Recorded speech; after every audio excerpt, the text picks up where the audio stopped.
میرے رسول پاک سید عالم صلی اللہ علیہ وسلم نے فرمایا بنی اسرائیل کے 3 لوگ تھے، نیک آدمی تھے،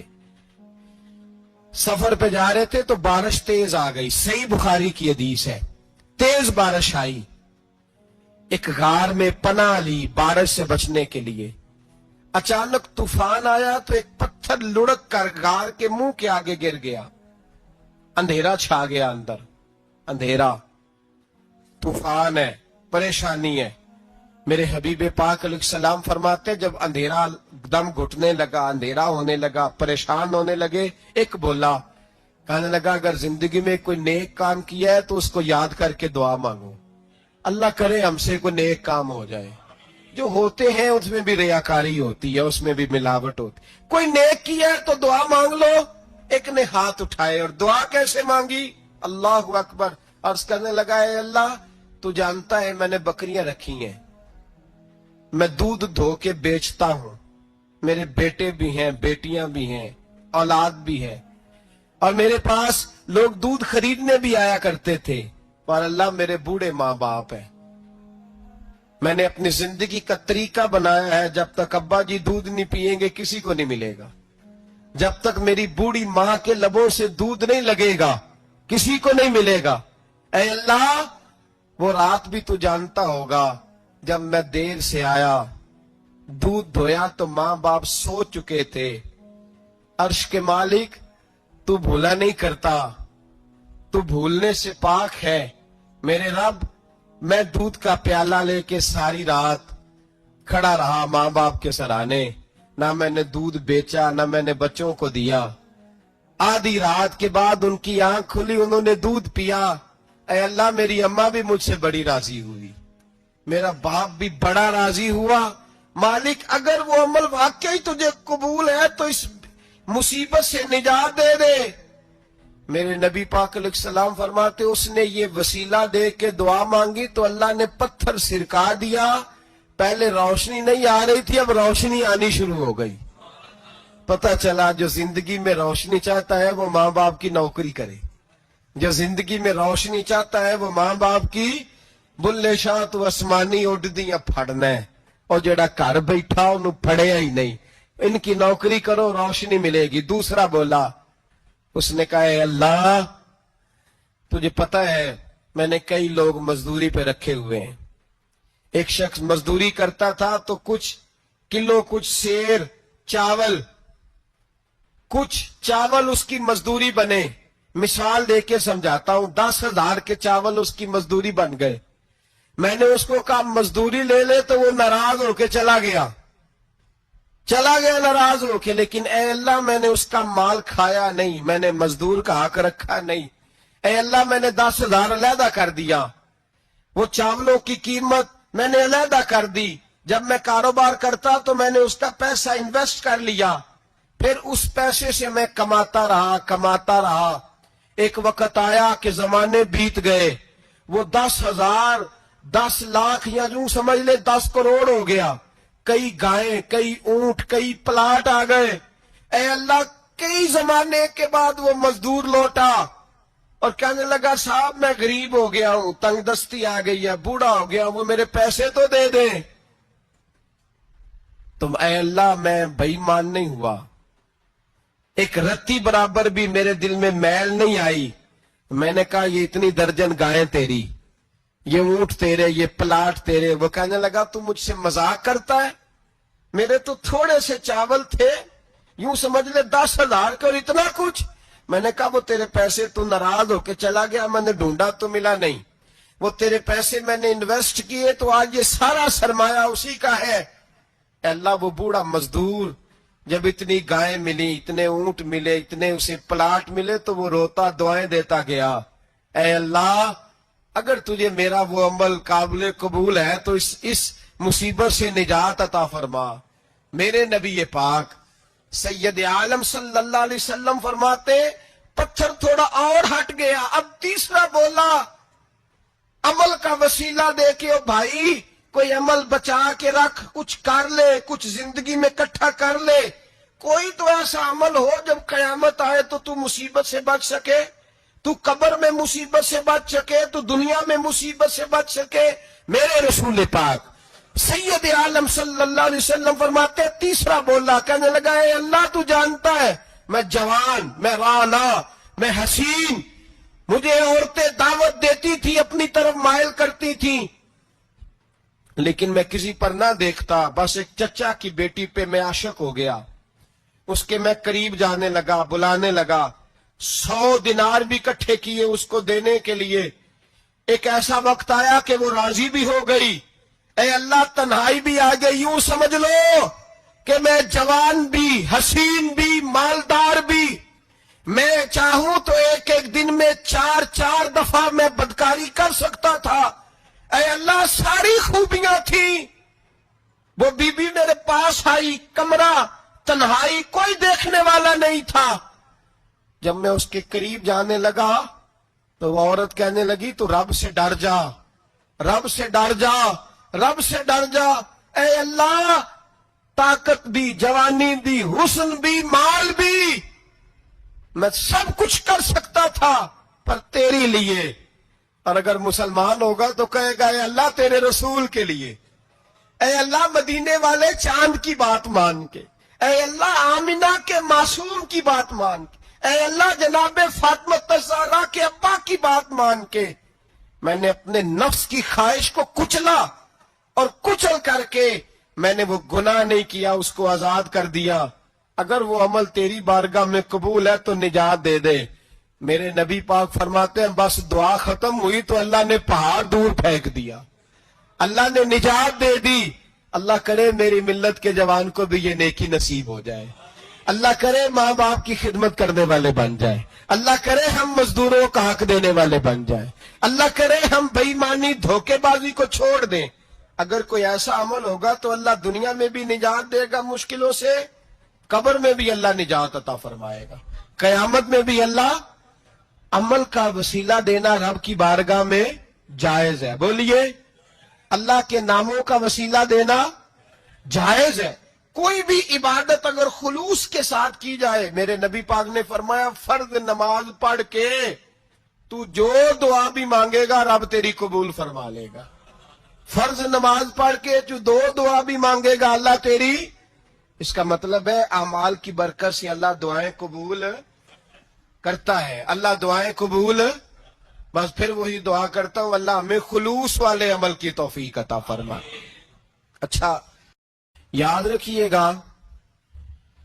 مظفر وارسی کہا کرتے تھے کہ چلے نہ ایمان 2 قدم بھی اگر تیرا ہم سفر نہ ٹھہرے۔ یا رسول اللہ اگر آپ کو ساتھ نہ لوں تو میرے ایمان کی گاڑی 2 قدم بھی نہیں چل سکتی۔ اور حضور قبر، حشر، آخرت تو وسیلہ علیحدہ چیز ہے نا، میں تو زندگی کے شب و روز گزارنے کے لیے آپ کا محتاج ہوں، آپ کے بغیر، آپ کی سنت و شریعت کے بغیر میری زندگی بھی نہیں گزرتی۔ کہنے لگے چلے نہ ایمان 2 قدم بھی اگر تیرا ہم سفر نہ ٹھہرے اور تیرا وسیلہ دیا نہ جائے تو زندگی معتبر نہ ٹھہرے۔ اور لبوں پہ ایاک نستعین ہے پر میرا اس حقیقت پہ بھی یقین ہے، اگر تیرے واسطے سے مانگوں کوئی دعا بے اثر نہ ٹھہرے۔ نبی پاک بھی وسیلہ ہے، نیک اعمال بھی وسیلہ ہے۔ 2-3 قسم کے گروہ پیدا ہو گئے ہیں امت مسلمہ میں۔ یہ وابتغوا الیہ الوسیلہ کے تحت شاہ ولی اللہ صاحب محدث دہلوی رحمت اللہ تعالی علیہ جو امت مسلمہ کے متفقہ امام ہیں، تمام مسالک جن کا احترام کرتے ہیں، شاہ ولی اللہ صاحب نے لکھا ہے کہ وابتغوا الیہ الوسیلہ سے مراد یہ ہے کہ اللہ فرماتا ہے اکیلے نہ آ جانا، کسی مرشد کامل کا دامن تھام کے آنا، ایسے اکیلا نہ آ جانا کہ تیرا کو وارث ہی نہ ہو، کسی کا دامن تھام۔ اب 2-3 جماعتیں پیدا ہو گئیں، ایک سرے سے قائل ہی نہیں وسیلے کے۔ وہ کہتے ہیں جی نماز کا وسیلہ دے لو، روزے کا وسیلہ دے لو، حج کا وسیلہ دے لو، نبی پاک کا نہ دینا۔ وہ خدا کے بندو، نماز کا وسیلہ دینا درست ہے، میں نے شروع میں کہا کہ یہ بھی وسیلہ ہے، لیکن نماز پتہ نہیں قبول ہے کہ نہیں قبول۔ روزے کا وسیلہ دینا درست ہے پر پتہ نہیں وہ قبول ہے کہ نہیں، حج کا وسیلہ دینا حرج نہیں، دینا چاہیے، لیکن پتہ نہیں ہمارے حج ٹوٹے پھوٹے ہیں، قبول ہیں کہ اس رسول کا وسیلہ کیوں نہ دیں جو ہر حال میں اللہ کی بارگاہ میں قبول ہی ہے، ہر حال میں اللہ کی بارگاہ میں۔ بلکہ اعلیٰ حضرت فرماتے ہیں بخدا خدا کا یہی ہے در، نہیں اور کوئی مفر مکر، جو وہاں سے ہو یہیں آ کے ہو، جو یہاں نہیں تو وہاں نہیں۔ تو یاد رکھیے گا نبی پاک کا وسیلہ سب سے معتبر وسیلہ ہے۔ اب لوگ اس جھگڑے میں پڑ گئے، اور جتنی جتنی تعلیم عام ہوتی جاتی ہے لوگ دروازہ رسول سے دور ہوتے چلے جا رہے ہیں، بجائے اس کے کہ محبت رسول بڑھتی، نبی پاک کا قرب بڑھتا، اور ہم بھی بادشاہ لوگ ہیں، جس مرضی کی بات ہم سننی شروع کر دیتے ہیں۔ اور خدا کے بندو سنو، زندگی نبی پاک کے بغیر نہیں گزر رہی تو قبر حشر میں حضور کے بغیر کامیابی کیسے ہوگی؟ یاد رکھیں اور سمجھیں اس بات کو، اور اپنے عقیدے کو پہاڑ سے زیادہ تگڑا بنائیں۔ اس میں کوئی شک نہیں کہ نیک اعمال بھی وسیلہ ہیں، پر بھائی مجھے تو اپنی نماز پر اعتبار نہیں، اس لیے کہ میں خلوص سے پڑھتا ہی نہیں، کئی جگہوں پہ کمی محسوس ہوتی ہے، کئی جگہوں پہ نقص محسوس ہوتے ہیں، روزے رکھے ہیں، ہمیشہ سے رکھ رہے ہیں، لیکن کوئی ایسا مان اور بھروسہ نہیں کہ بخشوائیں گے۔ حج اللہ تبارک و تعالیٰ توفیق دیتا ہے، ان لوگ جاتے ہیں، ہمیں بھی اللہ نے موقع دیا، ہم بھی گئے ہیں، دعا فرمائیں اللہ بار بار بلائیں، لیکن گزارش یہ ہے میرے بھائی سمجھ لیں کہ یہ چیزیں ہماری نظر میں کرتے ہیں، اللہ تبارک و تعالیٰ انہیں سبب رحمت بنائے گا، لیکن ہمیں اس پر کوئی مان، کوئی تکبر، ہاں اگر بھروسہ ہے تو ذات رسالت ماپ پہ بھروسہ ہے، نہ تیگو تیر پہ تکیے، نہ خنجر پر، نہ بھالے پر، بھروسہ ہے تو ایک سادی سی کالی کملی والے پر، نبی پاک صلی اللہ علیہ وسلم کی ذات پر۔ اب لوگ خشک زندگی گزارنا چاہتے ہیں، خشک سی نماز، اور بس جی بس نماز روزہ سیدھا کرو، یہ ہمیں کہاں لگایا جا رہا ہے۔ ہم خود بھی آگے نہیں جانا چاہتے، حالانکہ ہم نے وسیلے بنائے ہوئے ہیں۔ کئی لوگوں نے ایم پی اے وسیلہ رکھا ہوا ہے، ایم این اے وسیلہ رکھا ہوا ہے، یار 15-20 وسیلہ رکھے ہوئے ہیں، بلکہ امیر لوگوں سے سلام دعا رکھی ہوئی ہے۔ کس لیے؟ روز دعوتیں پکتی ہیں ہوٹلوں میں، یہ سارے وسیلے ہم نے بنائے ہوئے ہیں۔ عجیب معاملہ ہے، دنیا داروں سے وسیلے ہیں لیکن رب کریم کے بندوں سے ہم نے تعلقات نہیں رکھے۔ مزارات پہ جانا، اولیاء کی بارگاہ میں جانا، رب کریم کے بندوں سے پیار کرنا، صحابہ سے محبت کرنا، اہل بیت سے پیار کرنا، نبی پاک پہ درود پڑھنا، دنیا داری کا ہمیں پتہ ہے ہم نے کیسے بیچ میں سے بچ کے نکلنا ہے، ہمیں کس چیز کی حاجت ہے، دعوت پہ بلانا ہے تو کس کس کو چھانٹی کر کے بلانا، یہ سارا ہمیں پتہ ہے۔ جب شادی ولیمے کے اور سالگرہ کے اور عقیقے کے کارڈ لکھے جا رہے ہوتے ہیں تو پتہ ہوتا ہے اس کو رہنے دو، اس کو آنے دو، اس کو مس کر دو، اس کے بغیر گزارا نہیں۔ ان وسیلوں کا سارا پتہ ہے۔ اللہ رسول کے وسیلے کی بات آتی ہے تو ہم بھی فتویٰ پوچھنے چلے جاتے ہیں، ہم بھی تفصیلات پوچھتے ہیں، ادھر ادھر نہ جا۔ یاد رکھ بغیر مصطفیٰ کے تیرا کوئی کام نہیں چل سکتا، بغیر نبی پاک کے تیری زندگی گزر سکتی سوال ہی نہیں پیدا ہوتا۔ یہ وسیلہ ضائع نہ کر بیٹھنا، ایسے کسی کی بات میں نہ آ جانا۔ یہ ایمان ہے، یہ ایقان ہے، یہ لذت ہے، یہ حسن ہے، یہ سرمایہ ہے، کسی جگہ اس میں کوتاہی نہ کر لینا، ایک ذرہ برابر تیرے دل میں نقص نہ واقع ہو جائے۔ یاد رکھنا نیک اعمال بھی وسیلہ ہے۔ اللہ کرے کہ ہمارے عمل ایسے ہوں کہ اللہ کی بارگاہ میں قبول کیے جائیں، اللہ کرے کہ ہمارے عمل ایسے، اعمال کا وسیلہ دینا 100% جائز ہے۔ اگر یہ والا وسیلہ جائز ہے تو بتائیے نبی پاک کا وسیلہ جائز نہیں؟ عمل میں تو کوئی کوتاہی ہو سکتی ہے لیکن حضور کی وجاہت میں کوئی کوتاہی ہو سکتی، نبی پاک کی رحمت میں کوئی کمی ہو سکتی۔ ادھر سنو ایک پہلو ذرا گہرائی سے، ایک بات عقیدے کی اس کو یاد رکھنا، اللہ کو کوئی بندہ نا مجبور نہیں کر سکتا کہ ہم نے نبی پاک کو لا کے کھڑا کر دیا تو اللہ مجبور نہیں ہو گیا۔ یہ سمجھ لیں اللہ مجبور ہے، ایک مجبور ہوتا ہے، ایک پیار ہوتا ہے، ان دونوں چیزوں میں اللہ کو اپنے رسول سے پیار ہے۔ نبی پاک فرماتے ہیں میں دعا کرنے گیا، اے اللہ میری امت پہ قحط نہ آئے، اللہ نے فرمایا حبیب نہیں آئے گا۔ اے اللہ میری امت کے چہرے نہ بدلیں، گناہ کرے تو مسخ نہ ہو، حبیب نہیں بدلیں گے۔ حضور فرماتے ہیں میں نے ہاتھ اٹھایا کہ اللہ یہ آپس میں لڑے نہ، توجہ کرنا جملوں پہ، اے اللہ یہ آپس میں لڑے نہ۔ اللہ یہ بھی کہہ سکتا تھا حبیب یہ نہیں قبول کرنی دعا، اللہ بے نیاز ہے نا، چاہے قبول کرے اور چاہے، توجہ کرو غور کرو بات پہ، اللہ چاہے تو قبول کرے چاہے تو، اے اللہ میری امت لڑے نہ، تو یہ نہیں فرمایا حبیب قبول نہیں کرتا، کہ محبوب یہ دعا مجھ سے مانگ ہی نہ، اے حبیب تو دعا مانگ، تو مانگے میں قبول نہ کروں یہ ہو نہیں سکتا، اس طرح کر یہ دعا مجھ سے۔ نبی پاک نے منافقین کے لیے دعا کرنی چاہیے کہ اے اللہ، اے مولا تو مہربانی فرما، اے اللہ کرم فرما، منافقین کو بھی بخش دے۔ تو میرے رسول پاک علیہ السلام فرماتے ہیں رب کریم نے مجھے منع کیا، اے محبوب یہ والی دعا، یہ دعا ہی نہ مانگ، یہ دعا اللہ کو کوئی مجبور کر سکتا، لیکن اگر اللہ پیار کرے تو، بھائی دنیا داری کا چودھری صاحب کا، مولوی صاحب کا، پیر صاحب کا ایک عام مشہور مقولہ ہے، فلاں بندہ آ گیا تھا اس کو میں انکار نہیں کر سکتا تھا، کیوں جی وہ بندوق لے کے آیا تھا، کر دینا تھا انکار، فلاں آدمی آ گیا تھا پھر میں اس کو انکار، اور فلاں بندے کو ساتھ لے آیا تھا اس کو انکار ہو سکتا، کیوں جی؟ دو باتیں ہوتی ہیں، یا پیار بڑا ہے یا عزت بڑی ہے، دو ہی باتیں ہیں، یا میں اس سے پیار بڑا کرتا ہوں یا میں اس کی، اللہ اپنے نبی سے پیار بھی بڑا کرتا ہے اور اپنے نبی کی عزت بھی بڑی فرماتا ہے، بس یہ سمجھ لے بات۔ وسیلے کا معنی یہ ہے کہ اللہ اپنے نبی سے پیار کرتا ہے، اپنے محبوب کو اللہ بڑی عزت عطا فرماتا ہے۔ نبی پاک سید عالم صلی اللہ علیہ وسلم کے وسیلے کا یہ حال تھا کہ صحابہ ہر کام کے لیے دروازہ رسول پہ پہنچ جاتے تھے، پیاس لگی تو حضور کے پاس، بھوک لگی تو نبی پاک کے پاس، حضرت ابو ہریرہ کو حافظہ چاہیے تو نبی پاک کے پاس، کسی کو اولاد کی ضرورت ہے تو وہ رسول پاک کے پاس، کسی کو طاقت کی ضرورت ہے تو وہ بھی نبی پاک کے پاس، ہر آدمی جاتا تھا، انہیں پتا تھا دیتا خدا ہی ہے پر وسیلہ مصطفیٰ دیتا ہے صلی اللہ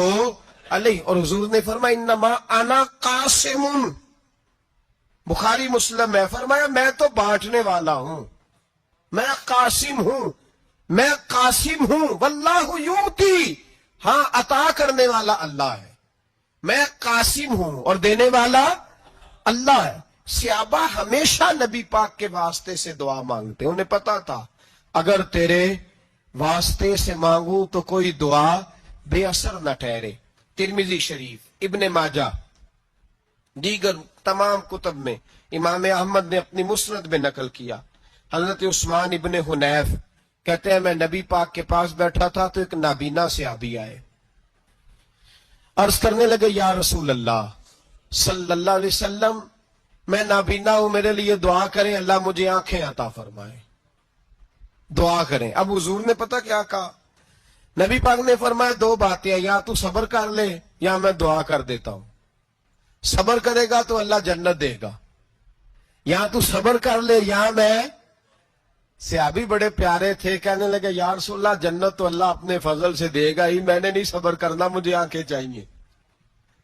اور پھر یہاں آ کے صبر کروں،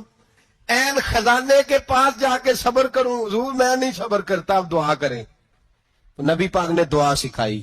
فرمایا 2 نفل پڑھ جا کے اور 2 نفل پڑھ کے میرے وسیلے سے دعا کر،